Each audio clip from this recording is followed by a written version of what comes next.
We wanted to ask, don't see a bunch of people in. I don't know who has trouble. Might have been missing people. I think someone click this guy. I'm that wild. So, you want to click it on it? Okay, look over the screen. You got it? Got it. All right.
Bob, if you're talking to us, hit Bob, we can't hear you.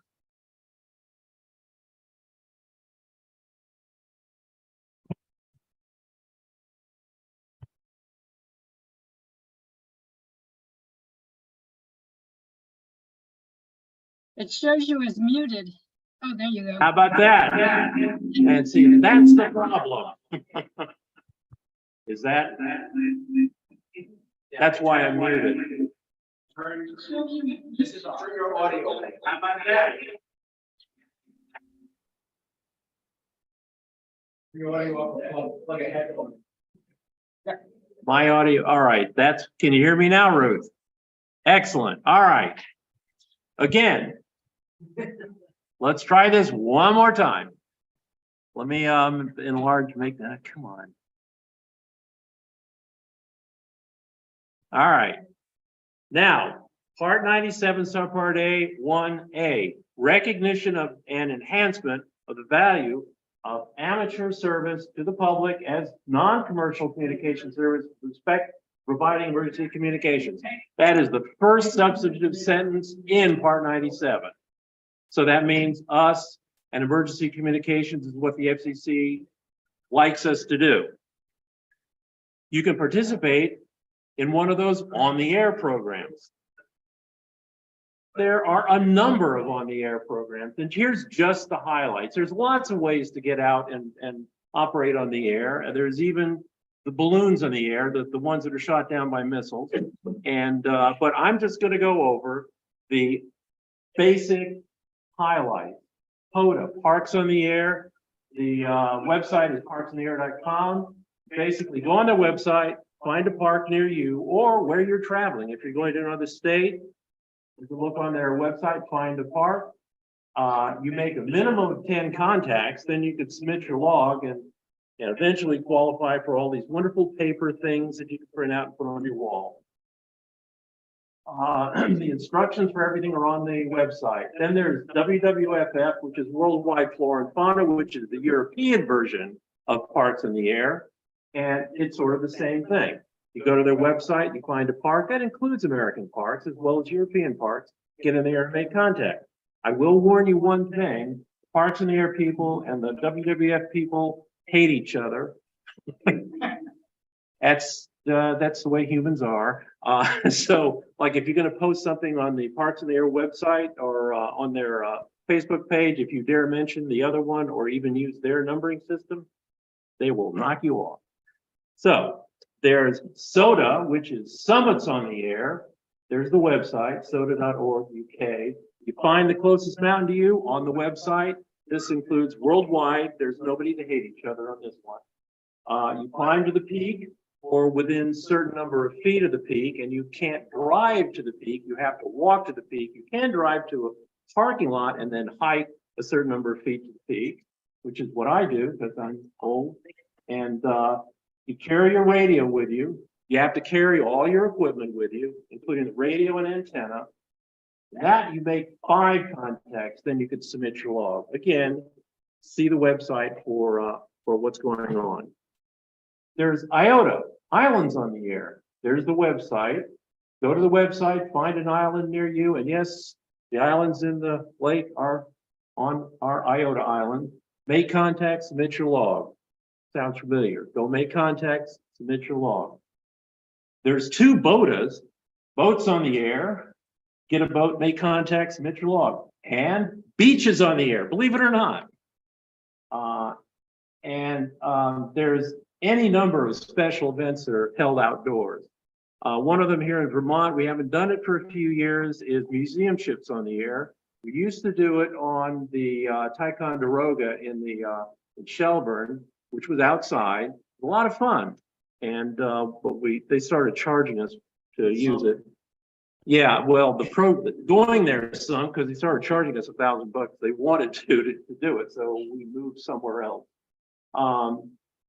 Lesser known ones, believe it or not, there's a CODA, castles on the air. Like I said, minor. And also FOTA, farms on the air. That's that's my favorite because I started it. Basically, if you own a farm, don't drive on some random guy's farm and start broadcasting. If you own the farm and have a ham license, get on the air and start making contacts, celebrating America's farmers on the air. And I do that because I own one. And it's a lot of fun. There is a Facebook group. Just look up Farms on the Air on Facebook, you'll find it. There's no special awards given or anything. It's basically, if you've got a farm, you have a license, get on the air of the Farms in the Air. All right, here's my wonderful QSO card from Bob's Tree Farm. And that's what I give out. There's no prizes given or anything for making contact with me, but if you send me a self-addressed stamped envelope, you get one of these. All right, now what? Before you start with an existing program, or just decide to go out in the woods and make contacts, what happened? Why? There you go. Nope. Go back. There you go. And make contacts, you need a plan. Why does it keep doing that? Sorry, I keep rolling the mouse over something. What terrain will I be in? If you're climbing a mountain, you need to pack light, which means you're going to operate QRP. I don't see anybody here operating 100 watts on a mountain peak, hiking up with all the large batteries and such. Well, if you want to, you can, but I advise not. If you're driving and parking, which is most parks and farm, you can run anything from QRP to QRO.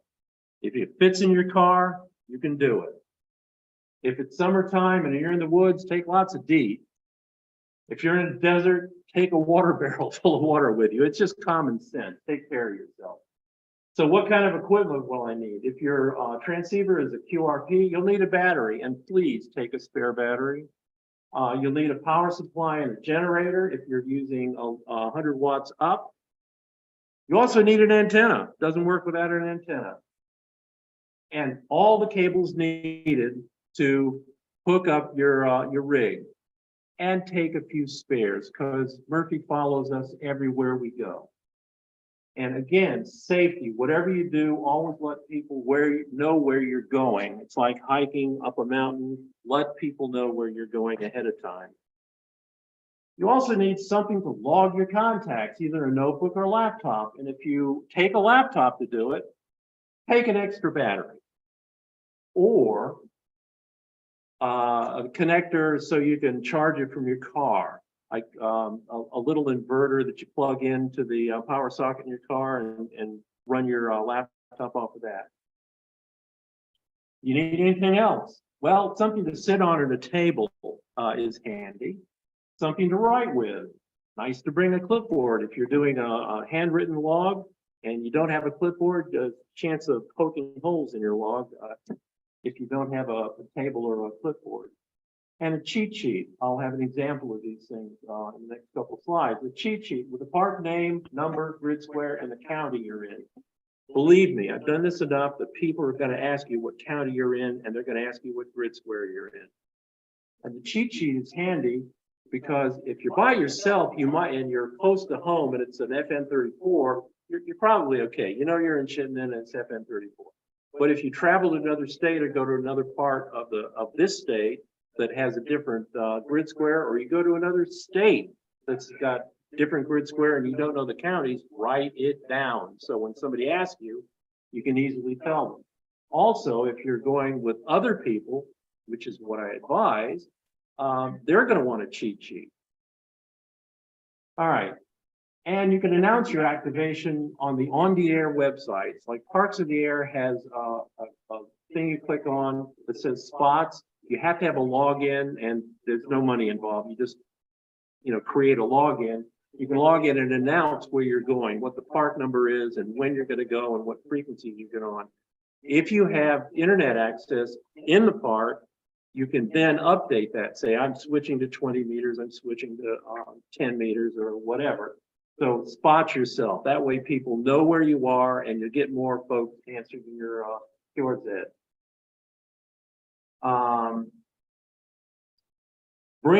And also you can do DX watch and just put yourself out there on those things so people know where you are who aren't looking at the on the air site.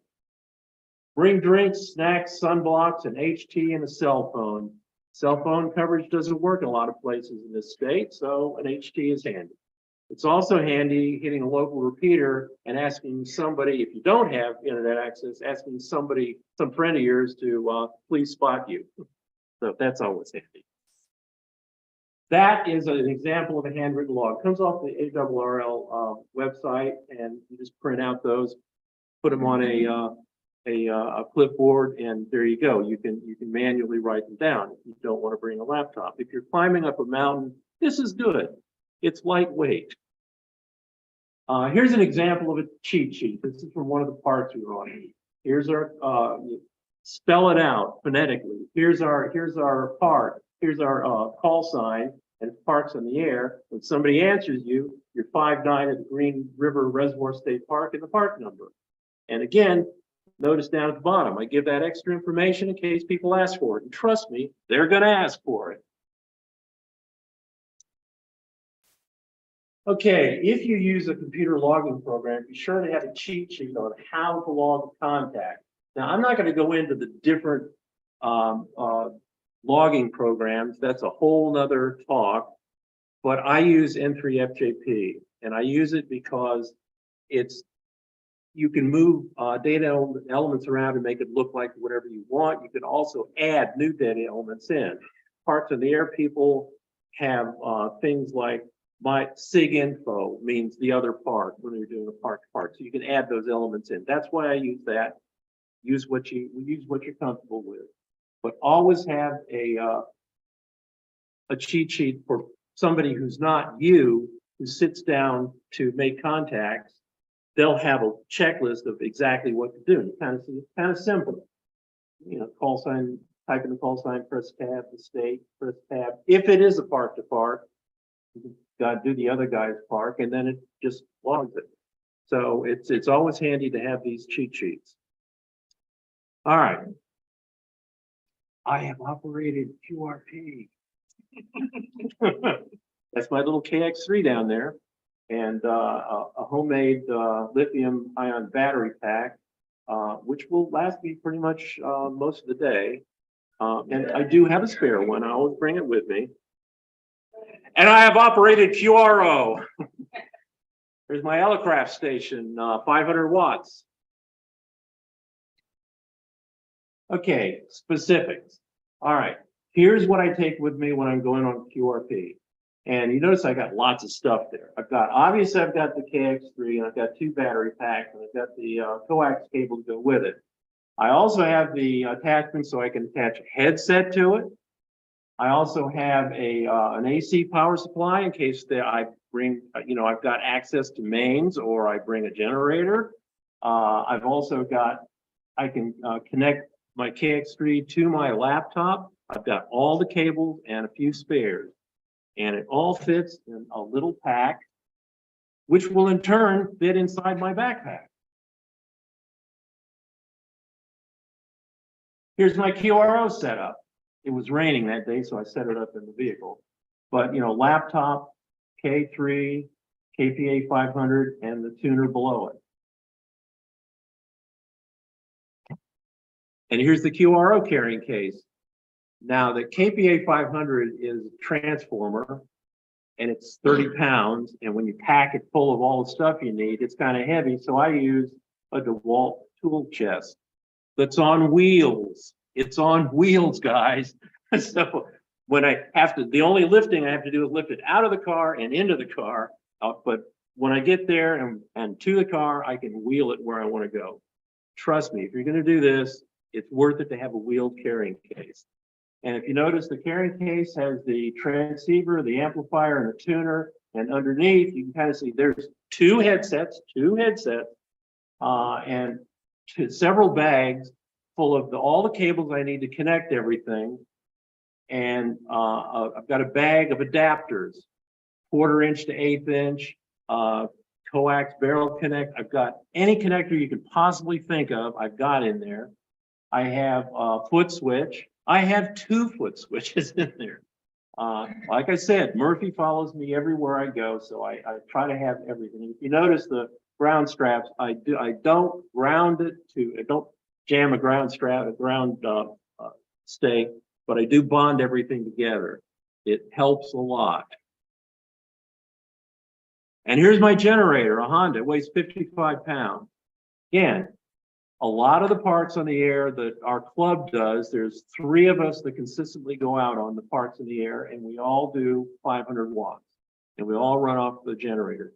Again, if you're doing that, as long as it fits in the car, you can take it. Because if you get to a park, you find a park bench and you're not that far away from it, you park not that far away from it, or you just park in the parking lot and go off and where you've got trees to set your dipole up, set a table down and just start operating. And so having 50 feet of extension cord hooked to the generator, I can run the K3, the amplifier, and a power supply that powers the transceiver and the tuner. And I also plug in, charge my cell phone. And during the summer, it'll run a small fan. So it's enough power to run all of that. All right, now you got that set. What about the antenna? Well, let's start with a QRP to 100 watts first. Choices are, you got a vertical. Well, that's like a buddy pole or equivalent. There's lots of those multi-tapped coils on a vertical stick out there.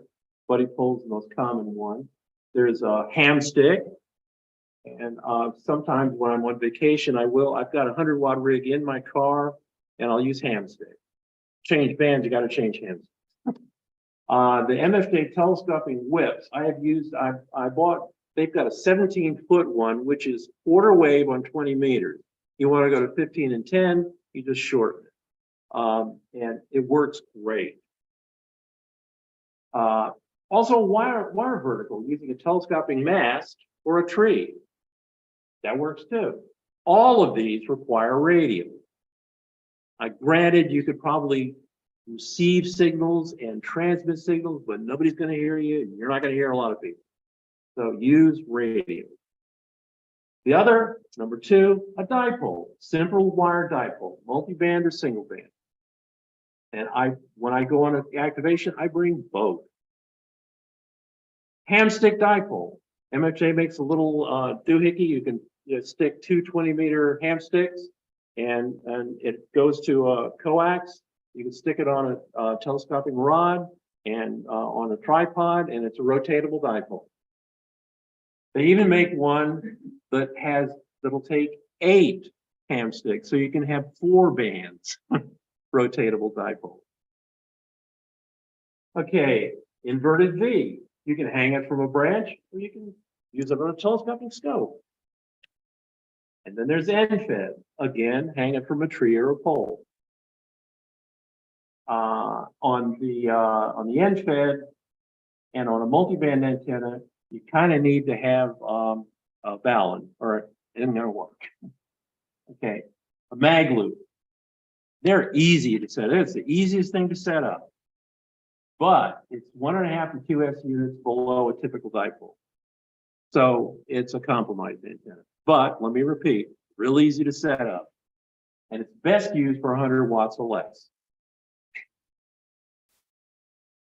Here's an example of a telescoping pole. Soda Beam sells them $80, and it's 22. Wait a minute, it's 20 feet high, and it goes down to 22.1. It's got a little ring on the top, so you can attach the wire to it and just do an end fed, or you can have the center there and have an inverted V, or you can have two of them if you want, and have a regular dipole.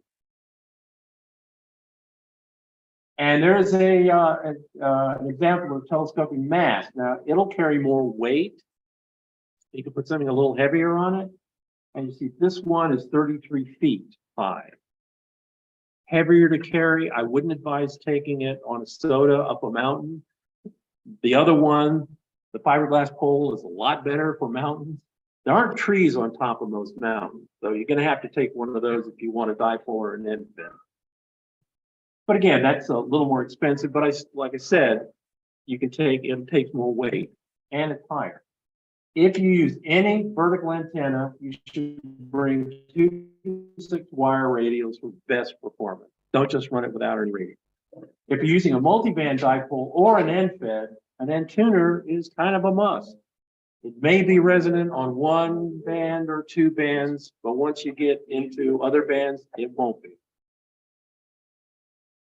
The 3-to-1 tuner in most transceivers is adequate for some of the bands on a multiband, but not all of them. It's better to use a wide range tuner, and there's an example. The first one, the LDG Z100, is an auto tuner, and the MFJ 921 is a manual tuner, whatever you like. No matter which antenna you use, be sure to bring enough coax to connect the antenna to your transceiver or amp. Also, please connect it to the antenna before you pull it up. Not saying I've never done that before, but here's an example of enough coax. This is what I bring. One reel is 77 feet, the other is 110 feet. Believe it or not, on one of the parts, this is Camp Plymouth, we got our antenna up over 100 feet because that 110 foot spool made it to the ground. I had to put an extension on to get it to the amplifier. This is the storage reel. Let's see, they're sold at Lowe's and Home Depot. They're like $13.50. I use that for the extension cord. I use it for coax. And my multiband is, you'll see later, is a Cobra ultralight, and it's got ladder line. And I use it to wind up the ladder line. It's got 80 feet of ladder line. I use that to wind up the ladder line. Makes it much easier to store and deploy if you've got that roll-up spool. If you're going to do this kind of stuff, I'd advise that. All right, QRO antenna. We did the 100-watt QRP antennas. There are 4 choices. I don't have a mag loop on this because, number one,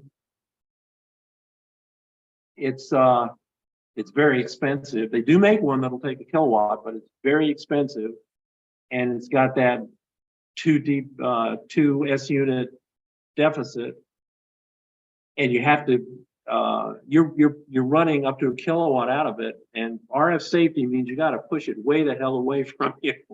So its utility and being easy to set up kind of diminished.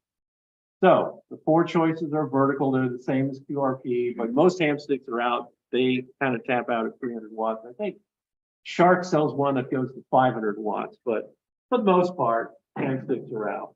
Dipoles, best to use, but they got to be rated 500. Most of them are rated 1500. Don't have to worry about it. And like I said, I use a Cobra ultralight, and my balun is rated 4 kilowatts. I don't want it to spark. End feds, again, 500 watts, including the balun, and a hex beam. Buddy Pole actually makes a hex beam, a portable hex beam. But if you buy it, it's kind of pricey, but they actually do have it. It's a portable hex beam. That's a gain antenna.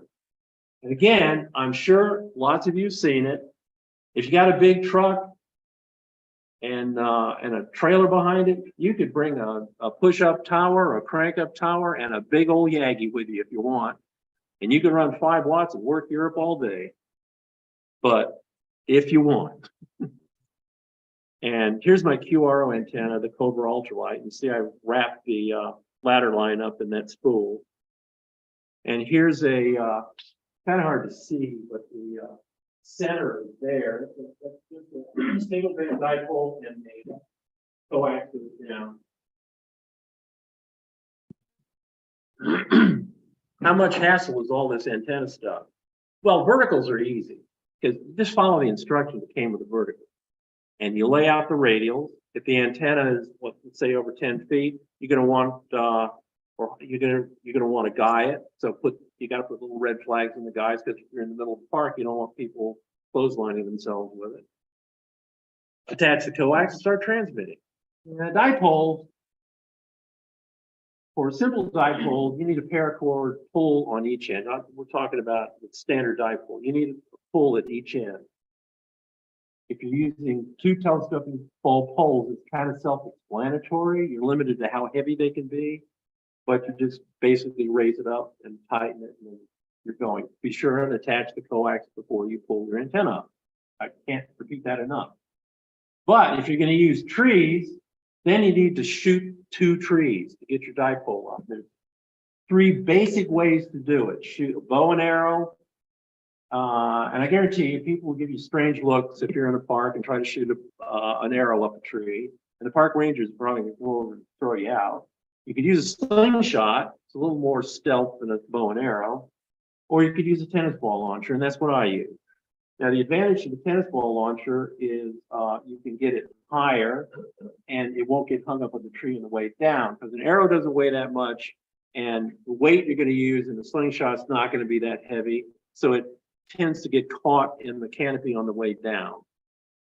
The tennis balls that I shoot have, I weigh them down with BBs, and the average tennis ball I use is half a pound, 8 ounces. And that's over much experimentation. That's the weight that gets you consistently through the canopy of a tree and down to the ground. So what you're going to do is you shoot a wire, you shoot a weight attached to a reel with fishing line over top of the tree. It goes down. You take the ball off, you attach the paracord to the thing, and then you pull it back over, attach it to one end of the antenna, go to the other tree, do the same, and then pull it up. Attaching the coax first. Okay. That is a tennis ball launcher. And let's see if you can, no, I can't do it. Down here is the pressure, and you use just a regular 12-volt tire inflator pump, cheap one you can get at an auto parts store. I think I paid $9 for mine. And you pump it up to about 50 pounds. This is a small model, so I have to have higher pressure. In the larger models, you're dealing with 30 pounds. Mine I do 50 pounds.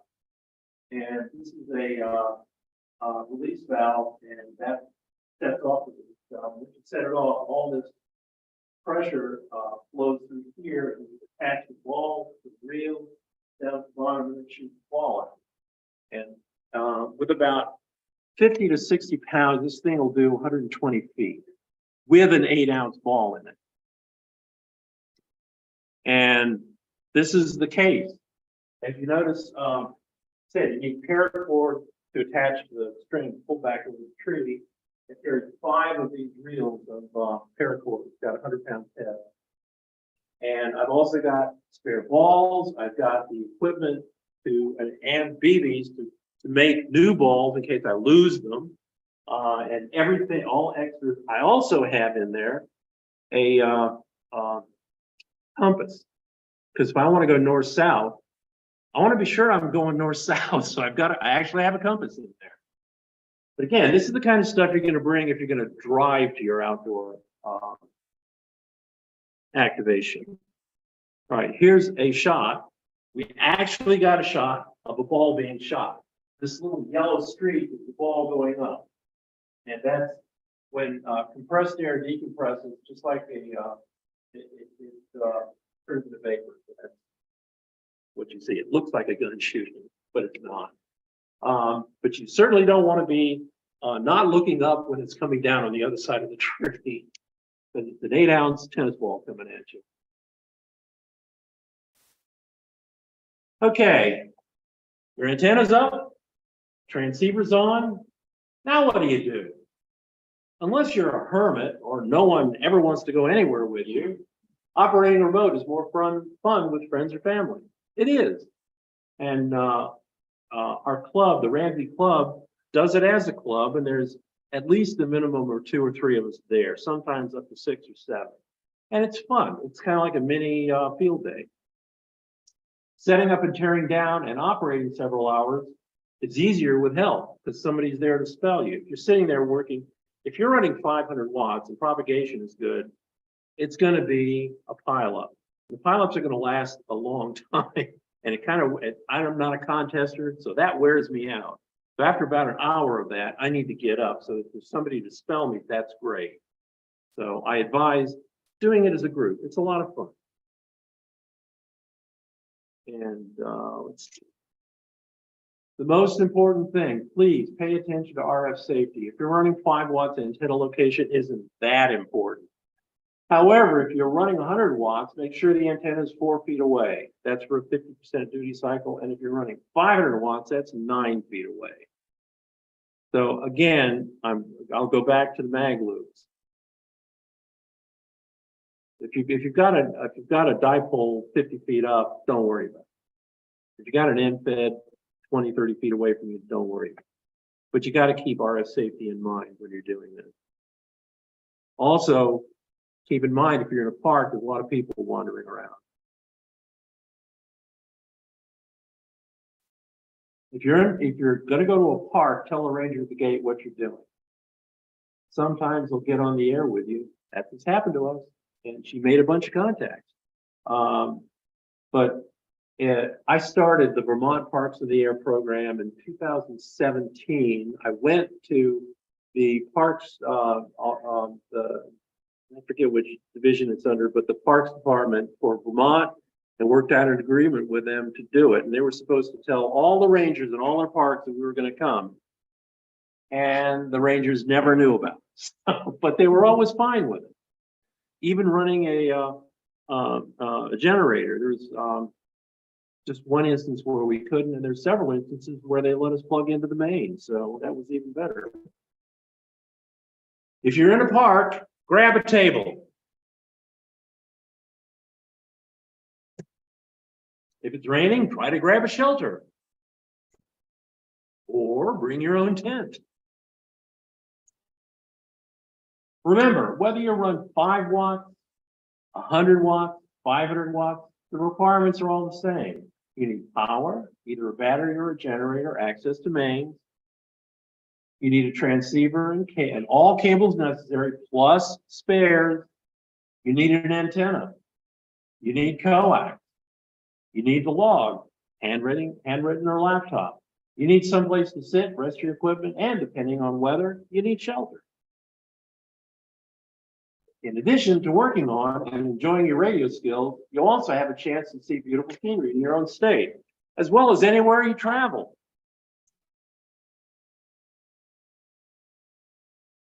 Shots from parks around the state.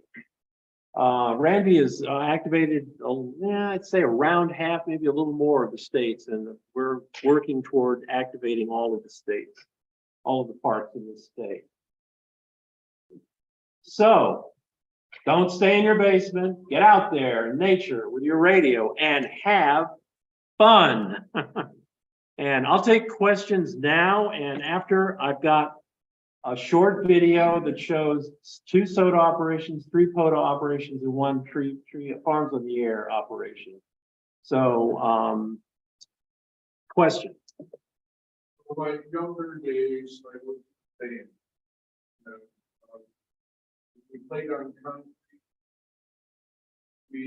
if I would touch the strings on my guitar and touch the amplifier, I would get a circuit going through me.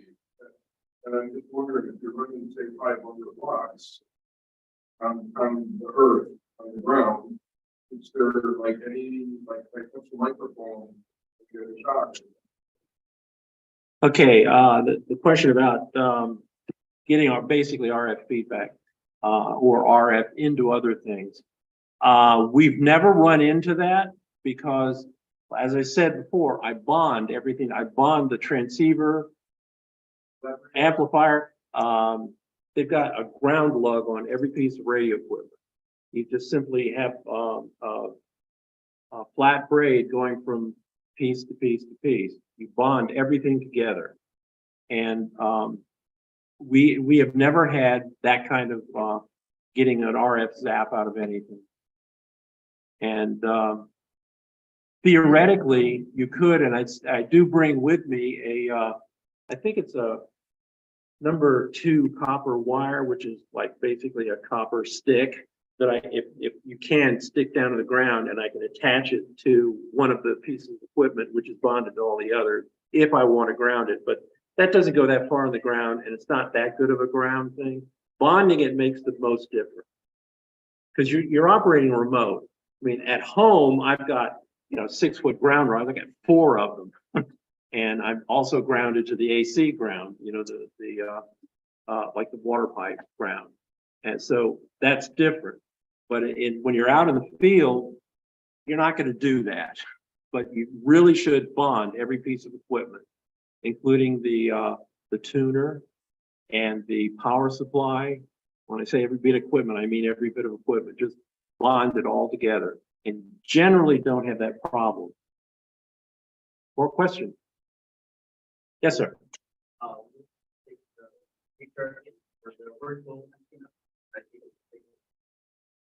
Okay, hang on a second. Let me get back to it.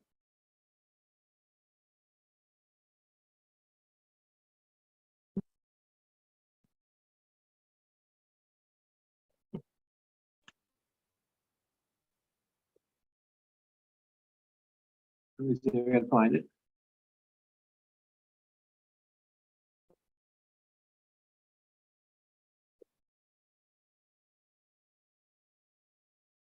Let's see. Where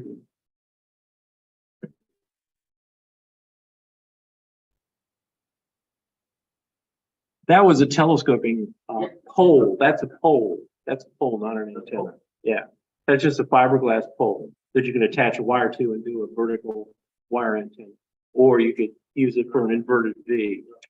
Yeah, the V. I didn't bring a picture of a vertical antenna. So, more questions if you have? Yeah. So, have you ever had like over-curious onlookers or dogs or Actually, no. We tend to, the only thing that people are possibly going to trip over, we use dipoles. We shoot dipoles in the tree. So there's coax coming down or there's ladder line coming down. And we generally try to position, I bring a table with me. We generally try to position the table under where that's coming down. So it's just straight down. And the thing that people might trip over is the power cord coming from the generator. So I have a bright yellow power cord, and people generally haven't tripped over. They can see it. And we have had people stop and ask us what you're doing. But I'll be honest with you, more people pester us with questions when we're using the tennis ball launcher to put the antennas in the tree. Well, that's cool. How's it work? That's really good. Much more questions about that than the actual radio operation. But yes, we do have people to stop and ask, and that's why it's handy to have more than one person there. Because if we're doing, when Ranvi does their activations, they have 2 500-watt stations and 3 operators. So there's one person that can spell at all times, and there's also one person that can answer questions. Because I'm dead serious. If propagation's good and you're on 20 meters, after the park's open at 10, takes us about 11:30 to set everything up, and that's good time to make a lot of contact. And we've spotted ourselves, so it's basically a constant pileup. So having that extra person to answer the questions is a good deal. More questions? Yes, sir. Are you planning to activation? We have not planned on it. I'm sorry, we're not coming to Canada yet. You're welcome to join us down here. If you organize, Probably.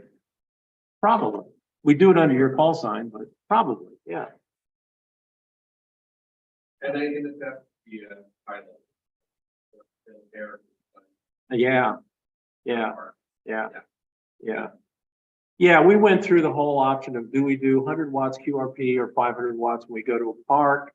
And this was during the depths of the solar cycle, and we just said, oh, to heck with it. 500 watts will work just fine. So that's why we basically do the 500 watts. And it's worked out well because people can hear us. I do, when I'm sitting in my 10 minutes ago. All right, when I'm sitting in my basement, running 500 watts, I can hardly hear these QRP stations and even barely hear the 100 watt station. So it's fairer to the chasers when we're running 500. All right, I am going to stop sharing this and I'm going to close this and then I'm going to open up the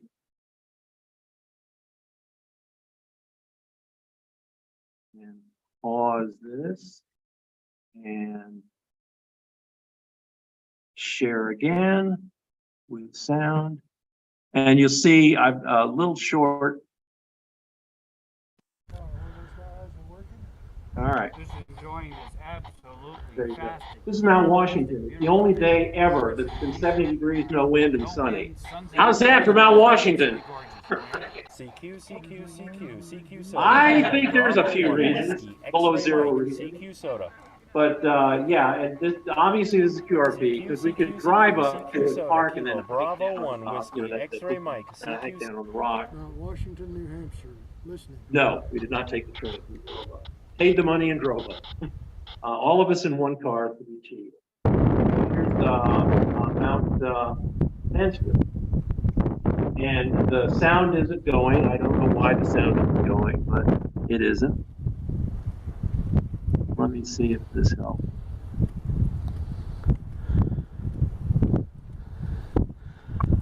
Yeah, that helps.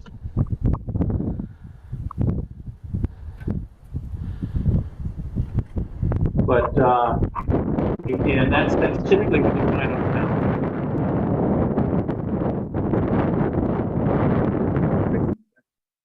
Just a couple hours. Royal State Park, Kilo Fox, 3149 in Vermont. Roger. You are 5-5 into Burlington. This is basing our tip. Oh, Roger, we're right next to Burlington, Vermont, believe it or not. Thanks for the contact. And QRZ, Whiskey 1, November, Victor Tango.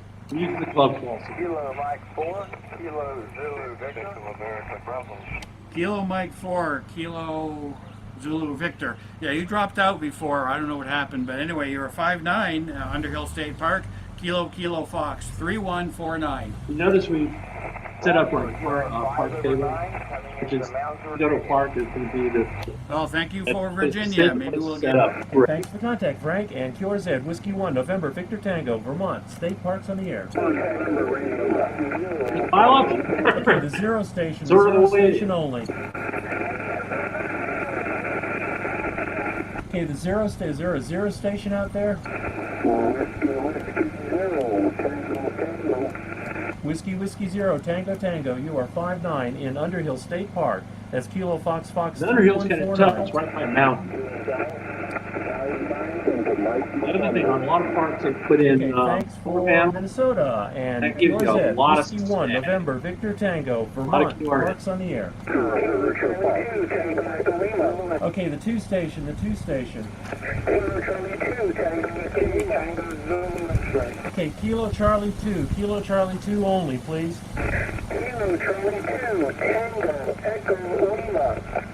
Okay, Kilo Charlie 2, Tango, Echo, Lima, you are 5'9" in Underhill State Park. Kilo Fox Fox 3149. There's Okay, what's after the 0? the operator. Okay, K0 Lima Alpha Fox, you're 5'9" KFF 3150 in Vermont. Thank you. Whiskey 1, November Victor Tango. Yes, he's got an old E kit. Delta Hotel Bravo. 200 or 220. Yes. Okay, Echo Alpha 1, Delta Hotel Bravo, you're 5'9" KFF 3150 in Yes. Vermont. He hooked his K3 to that old E. 44, Whiskey 1, November Victor Tango. And you should hear the generator. 4QU, The talk, push the talk button. November 4 Queen Uniform, 5'9" KFF 3150 in Vermont. Yeah, it is. Thanks, 7-3, Whiskey 1, November Victor Tango. November 2, November Yankee Radio, 5'9" KFF 3150 in Vermont.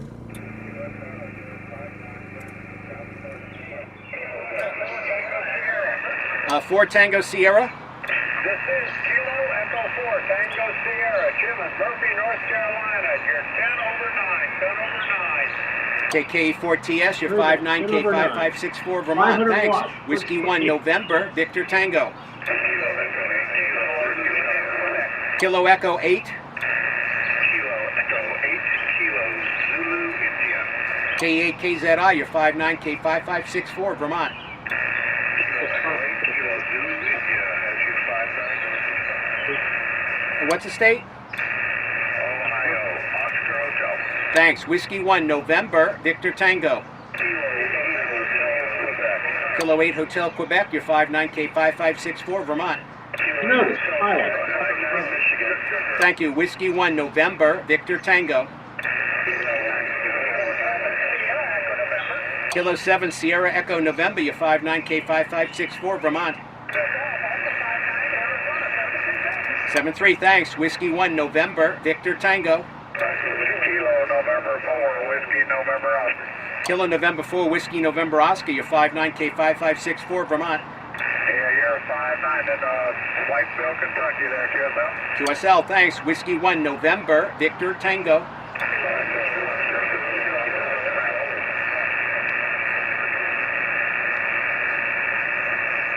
Again? That background noise. Whiskey 1, November Victor Tango. Real right next to it. Kilo 1 Bravo, India Fox. Kilo 1 Bravo, India Fox. Whiskey 8, Whiskey Yankee, you're 5'9" from Bob's Tree Farm in This Essex, is the Vermont. Roger, thank you. You're 5'9", Ohio. Thanks, 7-3. QRZ Kilo 1 Bravo, India Fox. Farms on the air.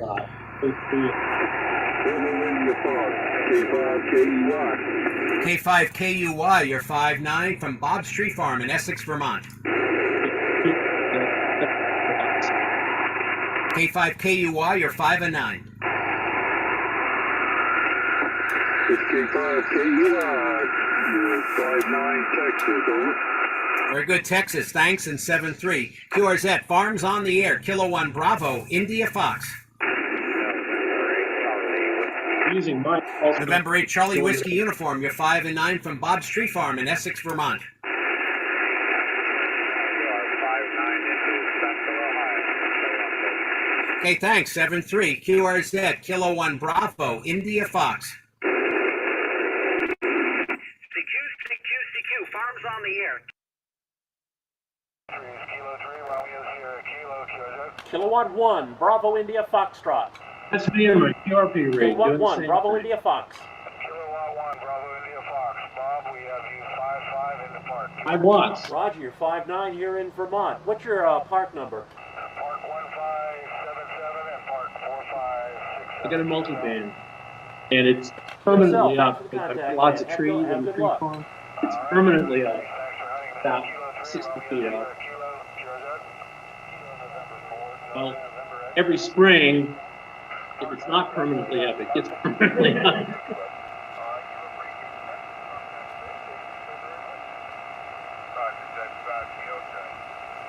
Have a great day in 7-3.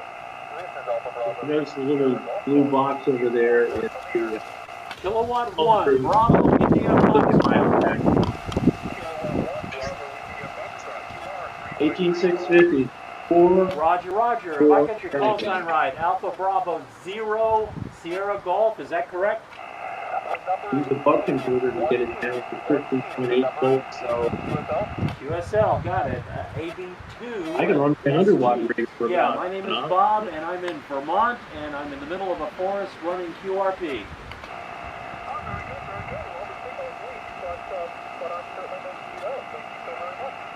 Thanks a lot for the contact, and have fun. X3. Okay, that was it. If you got any more questions, let me know. Thank you for showing up.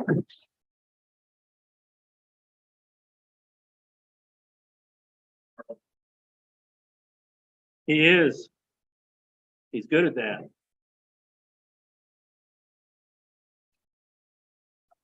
Yeah, we just drove straight here. Try to be here on time for. At least you can drive here now. Well, it's been for a while.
Can you hear when I'm speaking to this, Patrick?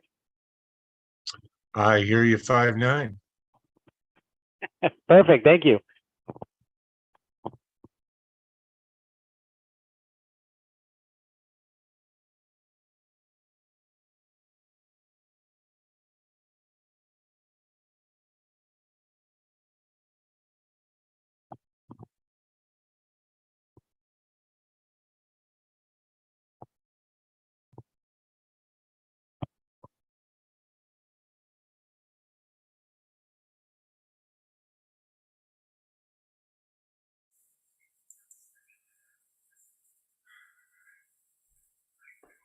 Morning, everyone. Good morning. I'll be going off camera here and I'll be in the background. Get ready for my next hour.